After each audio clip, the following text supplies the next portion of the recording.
विश्व नारायण भगवान की जय। नमस्ते दोस्तों। श्रीमद् भगवत गीता के 7वें अध्याय को पितृपक्ष में रोजाना पढ़ने व सुनने से मुक्ति पाई जा सकती है। गीता के 7वें अध्याय में 30 श्लोक हैं। गीता के अमृत में 7वें अध्याय को पढ़ने से जरा मृत्यु आदि दुखों से छुटकारा पाकर पितरों को मोक्ष की प्राप्ति होती है। गीता का 7वां अध्याय इस प्रकार है। श्री भगवान बोले, हे पार्थ, तू मेरे में अनन्य प्रेम से आसक्त हुए मन वाला और अनन्य भाव से मेरे परायण होकर योग में लगा हुआ मुझको संपूर्ण विभूति, बल, ऐश्वर्य आदि गुणों से युक्त सबका आत्मरूप जिस प्रकार संशय रहित जानेगा, उसको सुन। मैं तेरे लिए इस रहस्य सहित तत्व ज्ञान को संपूर्णता से कहूँगा, जिसको जानकर संसार में फिर कुछ भी जानने योग्य नहीं बचेगा। हजारों मनुष्यों में कोई भी मनुष्य मेरी प्राप्ति के लिए यत्न करता है, और उन यत्न करने वाले योगियों में भी कोई भी पुरुष मेरे परायण हुआ मेरे को तत्व से जानता है। हे अर्जुन, पृथ्वी, जल, अग्नि, वायु, आकाश, मन, बुद्धि और अहंकार भी ऐसे ये 8 प्रकार के विभक्त हुई मेरी प्रकृति है। यह 8 प्रकार के भेदों वाली तो अपरा है। हे महाभागो, इससे दूसरों को मेरी जीव रूपा परा अर्थात चेतन प्रकृति जान, जिससे यह संपूर्ण जगत धारण किया जाता है। हे अर्जुन, तू ऐसा समझ कि संपूर्ण भूत इन दोनों प्रकृतियों से ही उत्पत्ति वाले हैं। मैं संपूर्ण जगत का प्रलय रूप हूँ, संपूर्ण जगत का मूल कारण हूँ। हे धनंजय, मेरे सिवा किंचन मात्र भी दूसरी वस्तु नहीं है। यह संपूर्ण जगत सूत्र में मणियों के समान मेरे में गुथा हुआ है।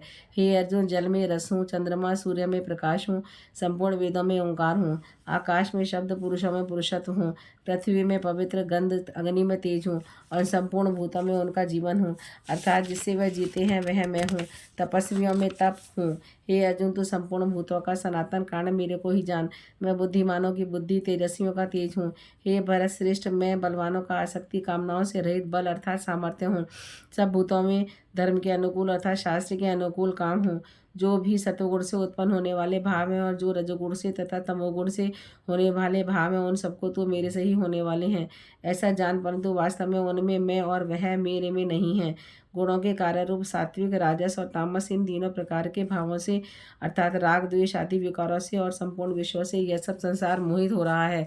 इसलिए इन तीनों गुणों से परे मुझे अविनाशी को तत्व से नहीं जानता, क्योंकि यह अलौकिक अर्थात अति अद्भुत त्रिगुणमयी मेरी योग माया बड़ी दुस्तर है।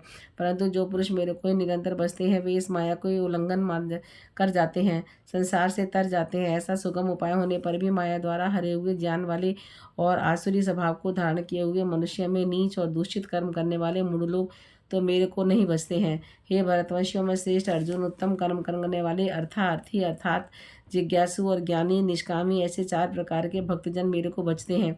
उनमें भी नित्य मेरे में एक ही भाव से स्थित हुआ अनन्य प्रेम भक्ति वाला ज्ञानी भक्त अति उत्तम है, क्योंकि मेरे को तत्व से जानने वाले ज्ञानी को मैं अत्यंत प्रिय हूँ।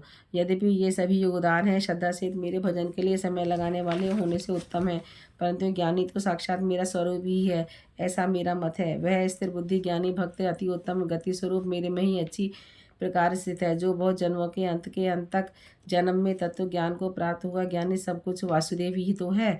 इस प्रकार मेरे को बसता है, वही महात्मा अति दुर्लभ है। हे अर्जुन, जो विषयासक्त पुरुष हैं वे तो अपने स्वभाव से प्रेरे हुए उन भोगों की कामना द्वारा ज्ञान से भ्रष्ट हुए उस नियम को धारण कर अर्थात जिस देवता की पूजा के लिए जो नियम लोक में प्रसिद्ध है, उस नियम को धारण करके अन्य देवताओं को भजते हैं। जो सकामी भगत जिस देवता के स्वरूप को श्रद्धा से पूजना चाहता है, उस भक्ति की मैं उस देवता के प्रति श्रद्धा को स्थिर करता हूँ। वह पुरुष जो श्रद्धा से युक्त हुआ उस देवता की पूजन की चेष्टा करता है, उस देवता से मेरे द्वारा ही विधान किए हुए उन इच्छित भोगों को निस्संदेह प्राप्त होता है। परंतु उन अल्प बुद्धि वालों का यह फल नाशवान है। देवताओं को पूजने वाले देवताओं को प्राप्त होते हैं, और मेरे भक्त चाहे जैसे भी भजें, शेष में वे मेरे को ही प्राप्त होते हैं। ऐसा होने पर सब मनुष्य मेरा भजन नहीं करते। इसका कारण यह है कि बुद्धिहीन मनुष्य मेरे अनुत्तम अर्थात जिससे उत्तम और कुछ भी नहीं है अविनाशी परम भाव को अर्थात अजन्मा अविनाशी हुआ भी अपनी माया से प्रकट होता हूँ, ऐसा प्रभाव को तत्व से न जानते हुए मन इंद्रियों से परे मुझ सच्चिदानंद घन परमात्मा को मनुष्य की भांति जन्म कर व्यक्ति भाव को प्राप्त हुआ मानते हैं। अपनी योग माया से छिपा हुआ मैं सबके प्रत्यक्ष नहीं होता हूँ। इसलिए यह अज्ञानी मनुष्य मुझ जन्म रहित अविनाशी परमात्मा को तत्व से नहीं जानता है, मेरे को जन्मने मरने वाला समझता है। ही अर्जुन, पूर्व में व्यतीत हुए और वर्तमान में स्थित आगे होने वाले सब भूतों को मैं जानता हूँ, परंतु मेरे को कोई भी श्रद्धा भक्ति रहित पुरुष नहीं जानता, क्योंकि हे भरतवंशी अर्जुन, संसार में इच्छा और द्वेष से उत्पन्न हुए सुख दुख आदि द्वंद्व रूप मोह से संपूर्ण प्राणी अति अज्ञानता को प्राप्त हो रहे हैं, परंतु निष्काम भाव से श्रेष्ठ कर्म को आचरण करने वाले जिन पुरुषों को पाप नष्ट हो गए हैं, वे राग द्वेष आदि द्वंद्व रूप से मुक्त हुए और दृढ़ निश्चय वाले पुरुष मेरे को सब प्रकार से बसते हैं। जो मेरी शरण होकर जरा और मरण से छूटने के लिए यत्न करते हैं, वे पुरुष ब्रह्म को तथा संपूर्ण अध्यात्म को और संपूर्ण कर्म को जानते हैं। जो पुरुष अधिभूत अधिदेव के सहित अधियज्ञ के सहित सबका आत्मरूप मेरे को जानते हैं, अर्थात जैसे भाप बादल धूप पानी और बर्फ यह सभी जल स्वरूप है, वैसे ही अधिभूत अधिदेव अधियज्ञ आदि सब कुछ वासुदेव स्वरूप हैं। ऐसे जो जानते हैं वे युक्त चित्त वाले पुरुष अंतकाल में भी मुझको ही जानते हैं, अर्थात प्राप्त होते हैं। 7वां अध्याय समाप्तम।